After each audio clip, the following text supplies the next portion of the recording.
کہ دوبارہ سے یہ سہولت جو ہے صحت کارڈ کے تحت ان کو دوبارہ سے انہی کو دے دی گئی ہے، اور جو لوگ افورڈ کر سکتے ہیں، جو اپنی جیب سے دے سکتے ہیں، ان کے لیے ایز سچ یہ سہولت جو ہے مہیا کی جا رہی ہے، لیکن وہ اس میں کنٹریبیوٹ کریں گے اپنا حصہ۔ اس کے لیے ایک سالانہ پریمیم ہوگا اور وہ انہوں نے دینا ہوگا، کوئی 5,000 روپے سے کم کا پریمیم ہے۔ اگر وہ یہ سہولت لینا چاہتے ہیں تو وہ سالانہ پریمیم دیں گے۔ بنیادی طور پر ایسا نہیں ہے کہ یہ سہولت جو ہے یہ ختم کر دی گئی ہے۔ تو اس حوالے سے آپ کو جو ہے سوالات کے جوابات اور جو آپ کے ذہنوں میں اور باتیں ہیں ان کو ایڈریس ڈاکٹر جاوید اکرم کریں گے، وزیر صحت پنجاب۔ تو اوور ٹو ڈاکٹر جاوید اکرم۔ بسم اللہ الرحمن الرحیم۔ سب سے پہلے تو تمام بھائیوں کو اور ایک بہن کو، اکلوتی جو رپورٹر ہے پروا، ان کو عید کی مبارکباد، اور امید کرتا ہوں کہ عید آپ کے اور آپ کے اہل خانہ کی بہت اچھی گزری ہوگی اور تمام ملک کے لیے یہ برکتیں لائے گی۔ اور بہت ساری جو ہم مسائل میں پھنسے ہوئے تھے، اللہ آلریڈی ہمیں ہماری طرف سے مدد کر رہا ہے کہ IMF کا پروگرام ہو گیا، اور انشاءاللہ صحت سہولت کارڈ جس کا نام بدلتا رہا، پہلے جب نواز شریف نے کیا، پھر اس کو انصاف کارڈ کہا گیا، پھر اس کو صحت سہولت کارڈ کہا گیا، اور اس کے مختلف جھنڈے ان کارڈوں پہ آئے، مختلف تصاویر آئیں۔ لیکن جب نگران حکومت آئی تو اس نے فیصلہ کیا کہ اس کو کوئی جھنڈے کی ضرورت نہیں ہے، سوائے پاکستان کا جھنڈا بہت ہے، اور کوئی پہچان کی ضرورت نہیں ہے، کسی کی فوٹو نہیں اب لگے گی، اور آپ کا جو شناختی کارڈ ہے وہی آپ کا ہیلتھ کارڈ بن گیا ہے۔ اور اس کے ساتھ ہم نے بہت ساری اس میں بہتری کرنا چاہیے، اور اس کو ہرگز ہم ختم نہیں کر رہے۔ میں سمجھتا ہوں کہ چاہے کسی نے بھی شروع کیا، ایک اچھا انیشیٹو تھا، کسی بھی گورنمنٹ کا تھا، اور اس کو مزید، لیکن یہ قرآن پاک نہیں لکھا گیا کہ جو کہ تبدیل نہیں ہو سکتا، جس میں بہتری نہیں آ سکتی۔ اس لیے اس میں جب دیکھا اوور دی ٹائم کہ بہت ڈیٹیریشن ہوئی اور بہت میل پریکٹس آ گئی، یعنی کہ اگر ہم آپ کو اگزامپل دینی شروع کریں تو آپ حیران ہو جائیں گے کہ لوگوں نے اس کارڈ پہ ارب پتی بن گئے، اور اس کی وجہ یہ ہوئی کہ جہاں خاص کر جہاں پہ کارڈیک سٹینٹ ڈلنے تھے، ہارٹ کی نالی کھول کے اس کی جگہ پہ ایک سٹینٹ ڈلنا تھا، اور 3 انچ کا سٹینٹ، یہ ہمارے مشاہدے میں بے انتہا کیسز آئے، 3 انچ کا ایک سٹینٹ ڈلنا تھا، وہاں 3 1 انچ کے ڈالے گئے۔ لیفٹ انٹیریئر ڈسینڈنگ جو بڑی ایک کرٹیکل آرٹری ہوتی ہے، اس لیے ڈالے گئے کہ 3 ضربے آگے ہو کے وہ 2.5-3 لاکھ روپے کا ڈبل بن جاتا تھا، تو بجائے ایک ڈال دیں گے، اور اس کی پھر قباحتیں ہیں کہ اب ان کی اتنی ہی ریسٹینوسس ریٹ 50-60% پہ چلا گیا، 3 مہینے بعد وہ بلاک ہونے شروع ہو گئے۔ اسی طرح کیبج بائی پاس سرجری، ہمارے میڈیکل افسر جو گورنمنٹ سیکٹر کے ہیں، میڈیکل آفیسر جو مطلب ابھی ٹریننگ لے رہے ہوتے ہیں، جن کو جونیئر موسٹ، انہوں نے کیبج پرائیویٹ ہاسپٹل میں جا کے کرنا شروع کیا۔ بہت سارے ہمارے اپنے جو غریب غربا بیچارے، ہمارے بہت بڑے جو اربوں روپے کا ہاسپٹل ہے، ہماری 50 کے قریب گورنمنٹ نے A1 قسم کی، جیسی انگلینڈ میں بھی نہیں ہوتی جس طرح اینجیوگرافی کی مشین لگائی ہے۔ پرائیویٹ ہاسپٹل میں اکثر وہ سیکنڈ ہینڈ مشین لیتے ہیں، بیکاز ان کا موٹیو ہی پروفٹ میکنگ ہوتا ہے، اور وہاں پہ ہمارے سارے پیشنٹ سائفن ہونے شروع ہو گئے۔ اگر وہاں جاتے تھے اور وہاں ہمارے ہی کچھ میڈیکل آفیسر انڈر ٹریننگ جا کے ان کو سٹنٹ ڈال دیتے تھے، ضرورت تھی یا نہیں تھی، اگر ان کو سرکار میں ایک سٹنٹ ڈلنا تھا تو وہاں جا کے 3 ڈلنے شروع ہو گئے، 4 مس یوز بے انتہا ہوا، اور بہت ہی بیڈ پریسیڈنٹس بنے، اور لوگوں کو کمپلیکیشن ریٹ بہت ہوا۔ ریسنٹلی ہم نے ہمارے مشاہدے میں ایک کیس آیا جس کا کیبج ہوا، coronary artery by pass surgery ہوئی، اوپن ہارٹ سرجری ہوئی، اور اس کی 6 ہفتے میں دونوں جو گریفٹ تھے دونوں بند ہو گئے، اور ایک وہ بندے نے کیا جو کہ بالکل اس کرنے کا اہل نہیں تھا۔ ہمارے جو سب سے ٹاپ پہ جو یوز ہو رہا ہے ہیلتھ کے صحت سہولت کارڈ، وہ ہو رہا ہے یا یہ کارنری انٹرونشن پہ، ہارٹ کی پرابلمس پہ، اس کے بعد جو ہو رہا ہے وہ نارمل ڈلیوریز پہ ہو رہا ہے. اب ہمارے پاس تو lady Wellington, lady Aitchison, MCH 10 ارب روپے کا انشاءاللہ وزیر اعلیٰ صاحب 30 اگست کو اوپننگ کریں گے. میں ابھی ان کو دیکھ کے آیا تھا عید کے دوران، اور میں نے انہیں کہا ہے کہ 30 اگست کو اس کی ہم نے اوپننگ کرنی ہے. 10 ارب روپے کا منصوبہ ہے، یہاں سے قریب ہی ہے صرف مدر اینڈ چائلڈ کا. اتنا بڑا تو کوئی پرائیویٹ ہاسپٹل 10 ارب کا نہیں ہے کہ جہاں ایک ہم نے ڈپارٹمنٹ 10 ارب کا فاسٹ ٹریک پہ لا رہے ہیں کہ تاکہ ماں اور بچے کی جان بچے. تو وہ بھی نارمل ڈلیوریز وہاں جانی شروع ہوئی. ہوا یہ کہ وہاں پہ کنورژن ریٹ نارمل ڈلیوری کا سی سیکشن میں 50% ہے. 10% تو سمجھ لگتی ہے کہ 100 بچیاں آئیں اپنی حاملہ تھیں، انہوں نے اپنے بچے کی پیدائش کے لیے، ان میں سے 50 کا سی سیکشن ہو گیا. اس لیے کہ سی سیکشن کا بل ری ایمبرسمنٹ زیادہ بن گئی، کروڑوں روپے کی ری ایمبرسمنٹ بن گئی. اس لیے ہم نے، کیونکہ یہ ٹاپ پہ تھے، تو ہم نے صرف اس میں ریفارم کی ہے. ابھی ہم کوانٹٹی کی بات کر رہے ہیں کہ اتنے اسٹینٹ ڈل گئے ہیں کہ اسٹینٹ ہی ختم ہو گئے ہیں پاکستان میں، ہمیں امپورٹ کرنے پڑ گئے ہیں. اور وہ اسٹینٹ بھی سب اسٹینڈرڈ اسٹینٹ ہے، کوئی اپ ٹو ڈیٹڈ اسٹینٹ نہیں ہے. اور ہمیں یہ بھی رپورٹس ہیں اور یہی مصدقہ رپورٹس ہیں کہ جو آپ گائیڈ وائر ڈالتے ہیں، جو بیلون ڈال رہے ہیں اس کو کھولنے کے لیے آرٹری کو، اس کے بعد اسٹینٹ ڈالتے ہیں، وہ ری یوز ہو رہا ہے، اس کو دھو کے دوبارہ یوز کیا جا رہا ہے. کیونکہ ظاہر ہے وہاں ایک ہی موٹیو ہے کہ پیسہ کیسے بنانا ہے، انویسٹمنٹ، ریٹرن آن انویسٹمنٹ ہے. اور پبلک سیکٹر میں ظاہر ہے یہ موٹیو ہی نہیں کسی کا. تو اس لیے وہاں پہ اس کا مس یوز بہت زیادہ ہو رہا ہے، جس کا ہم نے سمجھا کہ اس میں کوالٹی آنی چاہیے. کیوں ہم اسٹینٹ ڈالیں اور اس بندے کو پھر 3 مہینے 6 مہینے بعد اسٹینٹ ڈالنا پڑے دوبارہ؟ اس کو ایک دفعہ ڈالیں تاکہ جو اس کی لائف ہے اسٹینٹ کی، اس کے ساتھ اس کو دوبارہ ضرورت نہ پڑے، کم از کم اس آرٹری کی. کوئی اور آرٹری بلاک ہو سکتی ہے لیکن اس آرٹری کو تو انٹیکٹ رکھا جائے. اس لیے وہ بہت ایشوز بن رہے تھے. تو اس لیے ہم نے یہ کیا کہ دیکھیں، دوسرا جو تھا کہ دنیا میں یہ کہیں نہیں ہے. میں نے 5 ملکوں میں کام کر کے آیا ہوں، امریکہ سمیت، انگلینڈ سمیت. ہم پے کرتے ہیں ہمیشہ، دولت مند لوگ غریبوں کے لیے پے کرتے ہیں ہر معاشرے میں، اور بیمار لوگوں کے لیے جو صحت مند لوگ ہیں وہ پے کرتے ہیں. یہاں اکراس دی بورڈ کر دیا گیا ہے، جیسے انہوں نے کہا کہ چیف منسٹر، پرائم منسٹر سب انٹائٹل ہیں، ہیلتھ کارڈ کے ذریعے اپنی فیملی پوری کا علاج کرا لیں. ہم نے ایک پاورٹی کی لکیر کھینچی کہ جو غریب ہیں، واقعی غریب ہیں، اور ان کی ڈیفینیشن بے نظیر انکم سپورٹ پروگرام کا اچھا ڈیٹا ہے ہمارے پاس، لیکن انکمپلیٹ ڈیٹا ہے. پنجاب اپنا ڈیٹا بنانے جا رہا ہے، اس وقت ہم بنا رہے ہیں.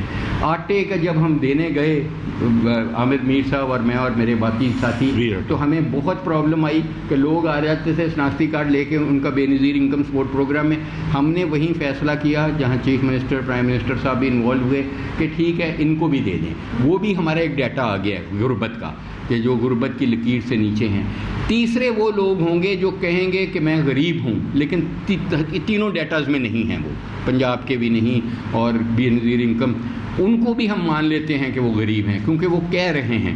ہم صرف اور صرف، کیونکہ اس وقت میرے پاس قلمدان ہے سوشل ویلفیئر کا، یہ وہ ڈپارٹمنٹ ہے جس کی ویزیبلٹی کوئی نہیں کہ سوشل کہاں کام ہو رہا ہے اور ویلفیئر کہاں ہو رہا ہے. اب میرا جب یہ آ گیا ہے تو انشاءاللہ روز ڈیلی کی بنیاد پہ آپ اس کو ہر جگہ پہ دیکھیں گے. اس ڈپارٹمنٹ کو میں آپ سے پرومس کر رہا ہوں، یہ چند ہفتے جو ہمیں ملے ہیں اس میں آپ دیکھیں گے اس کی ان کی ڈیوٹی ہوگی کہ وہ پاورٹی کی لائن سے ان کو انویسٹیگیٹ کریں. اور ان کا طریقہ یہ ہوگا کہ وہ اس کے ٹیلی فون کا بل لیں گے، موبائل کا.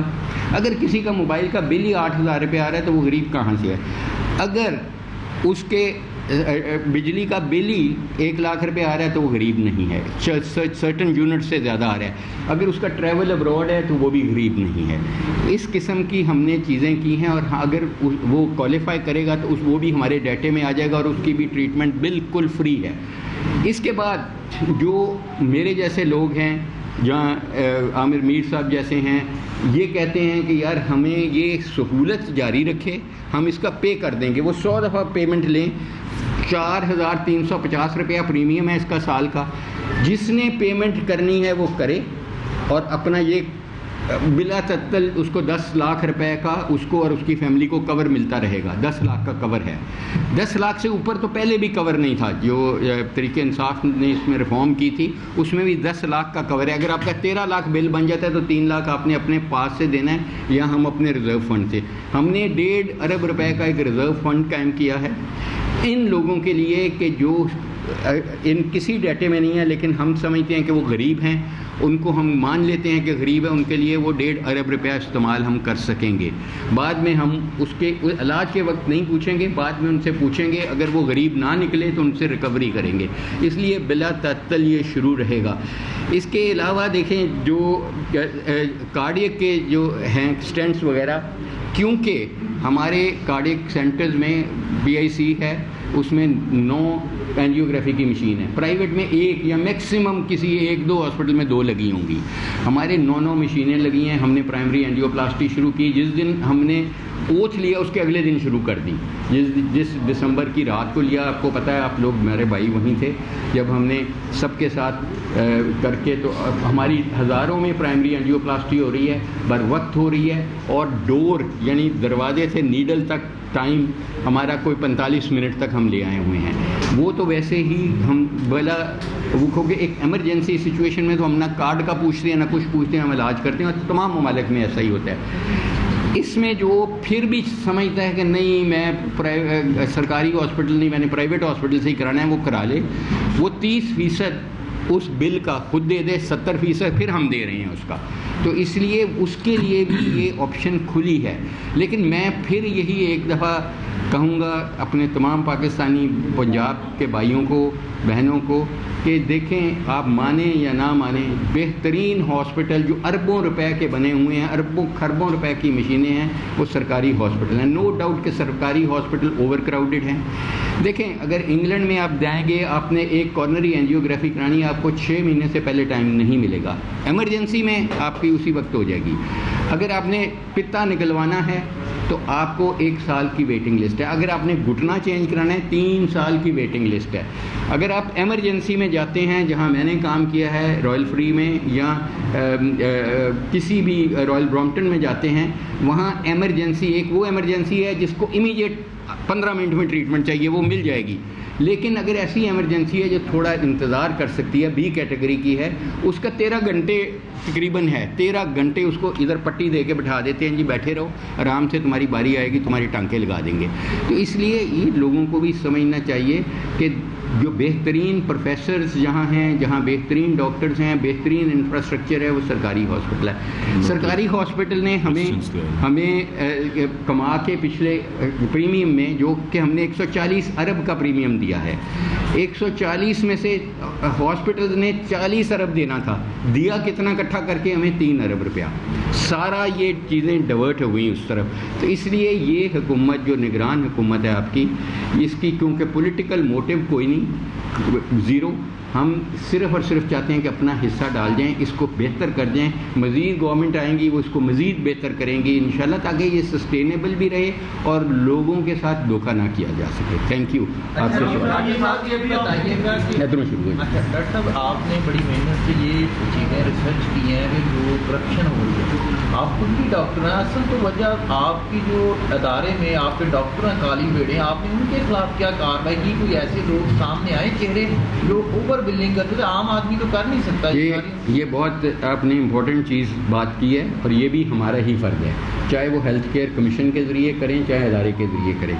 ہم ادارے میں یہ ریفارم لا رہے ہیں کہ جو ہمارے انٹرونشنلسٹ ہیں، جو کہ کر سکتے ہیں، جو سرٹیفائڈ ہیں، جن کے پاس لائسنس ہے کہ جو کر سکتے ہیں یہ انٹرونشن، وہ ادارے میں ہی کر سکیں گے، چاہے وہ پرائیویٹلی کریں، وہ بھی ادارے میں ہی کر سکیں گے، وہ باہر پرائیویٹ ہاسپٹلز میں نہیں کر سکیں گے، کیونکہ کانفلکٹ آف انٹرسٹ ہے۔ اگر میں آپ سے بات کر رہا ہوں اور میں اپنے ادارے میں پرائیویٹلی جا کے کر رہا ہوں، تو پھر تو کنفلکٹ آف انٹرسٹ ہے، میں آپ کے ساتھ کبھی بھی اس طرح بات نہ کر سکوں گا، میں جھجکاؤں گا۔ تو اس لیے وہ ہم بالکل یہ آپ کی بجا ہے۔ نمبر 2، ہم نے بے انتہا ایکشنز لیے ہیں ان لوگوں پہ جو کوالیفائڈ نہیں تھے اوپن ہارٹ سرجری کرنے کے، لیکن انہوں نے کیے ہیں۔ تیسری چیز سب سے بڑی جو ہم کرنے جا رہے ہیں، جہاں ہمیں آپ کا ساتھ ہر جگہ پہ چاہیے، لیکن بہت بڑی چیز کرنے جا رہے ہیں، ایک تو اسکول میں ہم اسکریننگ کرنے جا رہے ہیں تاکہ تھیلیسیمیا ایریڈیکیٹ کیا جائے۔ دوسری بڑی چیز ہم کرنے جا رہے ہیں، خدمت گار کا ڈیسک لگوا رہے ہیں، وہاں ایک ہی ڈیسک ہوگا یونیورسل ہیلتھ انشورنس والوں کا، ان کا وہی ایک، اور وہیں پہ ہیلتھ کیئر کمیشن بھی ہوگا. ہم کسی کی شکایت ہوتی ہے, ان پڑھ مریض ہے, تاندلیاں والوں سے ہے, اس کو کہتے ہیں جی ہیلتھ کیئر کمیشن جا کے شکایت کر دو. اس کو تو پتہ ہی نہیں لگتا ہیلتھ کیئر کمیشن کہاں ہے, گارڈن ٹاؤن کہاں بیٹھی ہے. ہم وہیں پہ اس کا بھی بینچ ڈیسک لگا رہے ہیں. اور تیسرا, ہم سوشل ویلفیئر افسر جو ہمارے افسر بن کے دفتروں میں بیٹھے ہیں ان کو بھی آگے ڈیسک پہ لا رہے ہیں, ریسیپشن پہ. اگر کسی مریض کو بلڈ بینک جانا ہے تو وہ ساتھ جائیں گے. اگر کسی مریض کو چھتری چاہیے دھوپ یا بارش کی وجہ سے وہ دیں گے. اگر کسی کو ویل چیئر چاہیے وہ دیں گے. یہ انشاءاللہ 2 ہفتے میں یہ آپ دیکھیں گے سہولت کار ان کا نام ہوگا اور وہ ہماری ٹیم کا حصہ بننے جا رہے ہیں, مسیحا بننے جا رہے ہیں. یہ فرما دیں کہ جو مختلف نوٹیفکیشن سامنے آئے جس میں ایڈمنسٹریٹو یا مینیجریل غلطی ہو سکتی ہے, جو لوگوں کو مختلف لوگوں کے خبریں سامنے آتی ہیں, اس میں جس طرح آپ نے ایلیبوریٹ کیا اس کو, اب یہ جو لوگ 4,300 روپیہ جمع کروائیں گے وہ کہاں پہ رابطہ کریں گے, اور جو کیٹیگری آپ نے بتائی کہ بلو دی پاورٹی ہے ان لوگوں کو کہاں پہ رابطہ, دوبارہ سے رجسٹریشن ہوگی, کیا پروسیجر ہوگا, کیونکہ کنفیوژن بہت زیادہ ہے. نہیں کوئی کنفیوژن نہیں سر. دیکھیں اگر تو آپ کا بے نظیر انکم سپورٹ پروگرام میں نام ہے, آپ کورڈ ہیں, ٹھیک ہے. اگر آپ نے آٹا لیا تھا تو آپ کورڈ ہیں. تیسری کیٹیگری ہے, آپ کہتے ہیں نہیں میں غریب ہوں لیکن میں دونوں ڈیٹا میں نہیں ہوں. آپ ہمیں ہیلتھ انیشیٹو کمپنی ہے, گلبرگ میں آفس ہے, وہاں پہ اپلائی کریں گے. ہیلتھ ڈپارٹمنٹ پنجاب میں اپلائی کریں گے اسپیشلائز میں, ان کو اپلیکیشن چلی جائے گی. یہ سوشل ویلفیئر کا کام ہم نے ان کو آؤٹ سورس کیا ہے کہ یہ ان کا کام ہے کہ یہ کوالیفائی کریں گے, یہ غریب ہے, وہ ہمارے ڈیٹے میں انٹر ہو جائے گا. چاہے وہ آٹا دینے کی باری ہے, چاہے کسی کا گھر گرنا ہے بارش سے, کچھ بھی ہے, وہ غریب ایک طرح سے ایک پاورٹی لائن کا ڈیفینیشن میں آ جائے گا, وہ ہر چیز کا بینیفیشری بن جائے گا. اس لیے سوشل ویلفیئر ڈاکٹر صاحب اسٹریٹجک ڈیسیژن کیسے کر سکتے ہیں, پہلی بات نمبر 1. نمبر 2 یہ ہے کہ نگران کا کام ہے کہ الیکشن کروائے اور آپ لوگوں کو ہیلتھ کارڈ ختم کر کے اور اس کی ہمیں جسٹیفکیشن دے رہے ہیں. یہ کام آپ کا تھا کہ اگر اس کو میرافائڈ ہوئی اس کو پکڑتے کہ آپ لوگوں کی ضرورت ختم کر رہے ہیں. یہ بہت اچھا آپ نے سوال کیا ہے. میں ہیلتھ کا منسٹر ہوں, یہ انفارمیشن کے منسٹر ہیں. ہمیں بتا دیں ہم نے کس کو چارج دینا ہے, ہم دے دیں گے. اگر کوئی حکومت موجود ہے, جہاں الیکشن کمیشن کا کام ہے الیکشن کرانا, یہ ہمارا کام نہیں ہے. ہمارا کام ہے ایون پلینگ گراؤنڈ دینا, سیکورٹی دینا, سیف فیئر ٹرانسپیرنٹ الیکشن کرنا. ہم تیار ہیں, الیکشن کمیشن ڈیٹ تو دے. اور یہ فیصلہ ہو چکا ہے کہ پروونشل اور فیڈرل گورنمنٹ کے اکٹھے الیکشن ہونے ہیں. سپریم کورٹ نے بھی یہی کہا, سب نے یہی کہا.